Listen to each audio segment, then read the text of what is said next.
The reason we study math is to learn methods and logical thinking. It's all about the methods. No matter how the problem changes, you can handle it easily. Let's take a look. So here we have x to the fourth power minus 5 times x cubed plus 8x squared minus 5x plus 1 equals 0. And we're asked to find the value of x plus 1 over x. Notice it's asking for this value, not for x itself. Since it's not asking for x, you need to observe what's special about this expression. Is there an unknown in the denominator? Pay attention to that. As long as there's an unknown in the denominator, you should make sure the equation also has an unknown in the denominator, right? Try dividing both sides by x. See, now the denominator has x.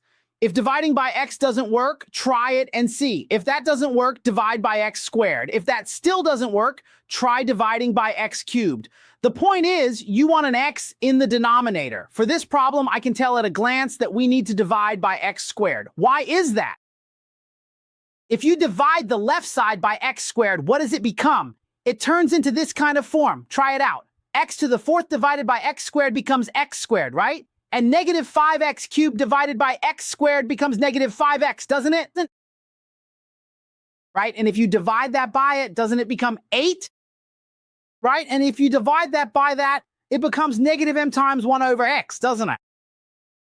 Right? If you cancel out 1x, doesn't it become 5 times 1 over x? And then how much is added? 1 over x squared, right? This is about improving your understanding. Take it one step at a time. Now, have you noticed something? Look, the form you want has appeared. X squared is here, 1 over x squared is here, and the two can be grouped together. These two can be put together, and then there's negative 5x and negative 5 over x. See, these two can also be grouped together.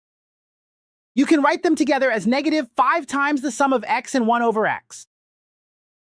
Right? Can you understand this step? The two are combined, and then you just add 8. There's only 8 left, right? Okay, isn't this exactly what we're looking for? Isn't it? Hey, haven't you noticed? You need to find a way to make it fit this form. Everyone, treat this as a whole. When you see x plus 1 over x as a whole and square it, do you notice something? It's not squared yet, but when you make it a square, what does that mean? It means you've added twice their products, so don't you also need to subtract 2? Right? Subtracting 2, isn't that correct? That's what it equals. Isn't that right, everyone? Because after you expand it, isn't there an extra 2 from twice their product? So you still need to subtract 2. In other words, it can be rewritten like this, then minus 5 times x plus 1 over x plus 8 equals 0, right? Okay, then moving on to the next step. Some students say, I get it now. At this step, many students say, I understand, and treat it as a whole, t. All right, so that's t squared minus 5t.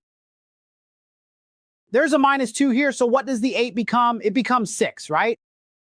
Isn't t just that? T is exactly that. So what does t equal when you solve for it? Everyone, use the cross multiplication method. 1, negative 2, negative 3. Looking at the symbolic form of the equation, that means t equals 2 or t equals 3, right? Okay, then some students ask, I know this thing, it equals 2 or 3. In other words, x plus 1 over x equals 2. I can quickly find two roots, x1 and x2, two solutions.